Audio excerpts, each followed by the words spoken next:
A medical breakthrough in the fight against pancreatic cancer is showing promising results after decades of research. The experimental drug, taken once a day, extends patients' lives by slowing the progression of one of the deadliest cancers. Stephanie Tsai has more. Jeff, it's called daraxonrasib, and put simply, it targets mutations of the KRAS gene, a common driver of pancreatic cancer that chemists viewed for a long time as undruggable. Pancreatic cancer is expected to kill more than 52,000 Americans this year. It's often diagnosed after it's already spread, putting the 5-year overall survival rate at a meager 13%.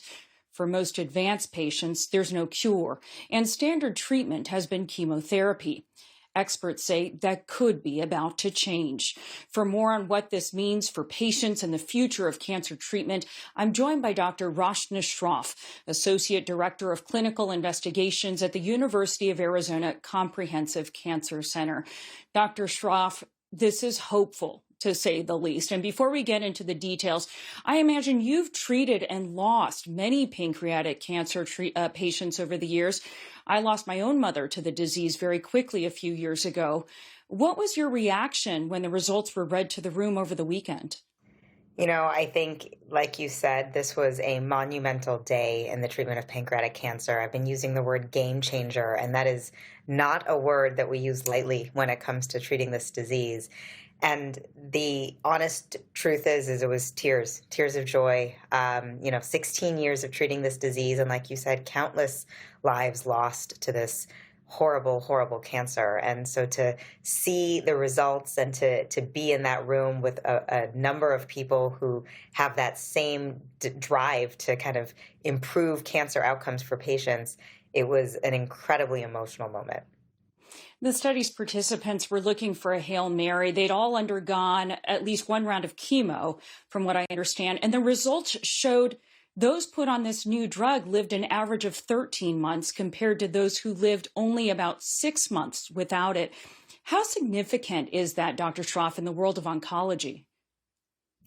You know, I would say that having the ability to have a pill double survival in patients who have already had one prior type of treatment for pancreatic cancer and have stage 4 disease is so far unprecedented. We have not ever seen a doubling of survival when it comes to treating this disease. And, you know, that is incredibly impactful, of course, just from a numbers sake, but also is so meaningful to patients who, you know, are hopefully going to see more milestones, more important moments in their life.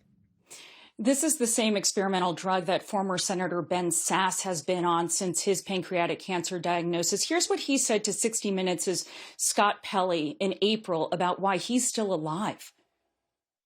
Let's go with Providence, prayer, and a miracle drug. In mid-December, I was given a 3 to 4 month life expectancy. I am on extended time already. I have much, much less pain than I had 4 months ago when I was diagnosed, and I have a massive 76% reduction in tumor volume over the last 4 months. Now, we should also say that Sasse said to a different journalist that the side effects have been pretty nasty, that his skin bleeds and sometimes feels nuclear, were his words, Dr. Shroff. But what else should people know about side effects of this drug and who it can and can't help?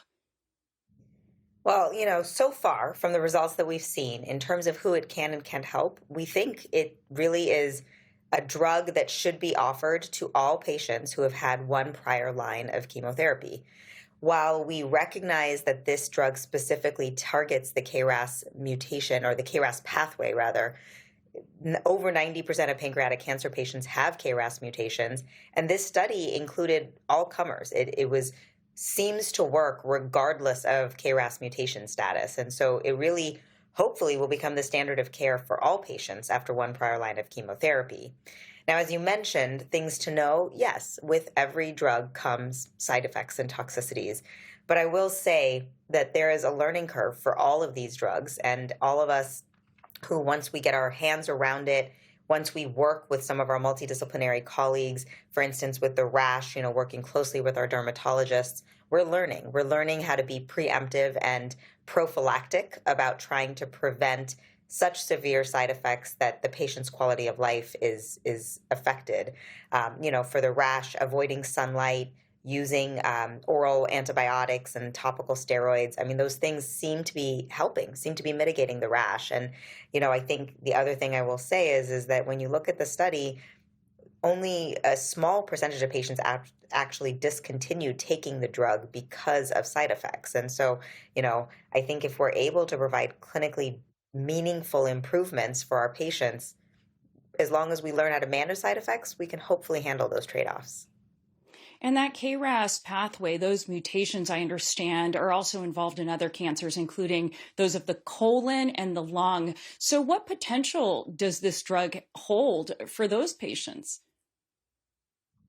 Well, I literally keep saying that the RAS revolution is here. This has been historically undruggable. This has been the holy grail for cancer because, like you mentioned, KRAS mutations are ubiquitous. We see them across all kinds of different tumor types. And so now that we have proof of principle, that we know that targeting this pathway provides meaningful outcomes and improvements in patients with pancreatic cancer, the next obvious question is what can this drug and other RAS inhibitors do? And, we have other KRAS inhibitors that are already available in colon cancer and lung cancer. So now we're kind of in this next wave where we're going to see what daraxonrasib can do in colorectal cancer, lung cancer, but a number of other cancers in which KRAS mutations exist. And this is just the first of many drugs and many more trials that will hopefully answer those questions. And we should note the FDA has granted some patients early access to the drug while the company seeks expedited approval from the agency. That is Dr. Rachna Shroff with the University of Arizona. Thank you. Thank you.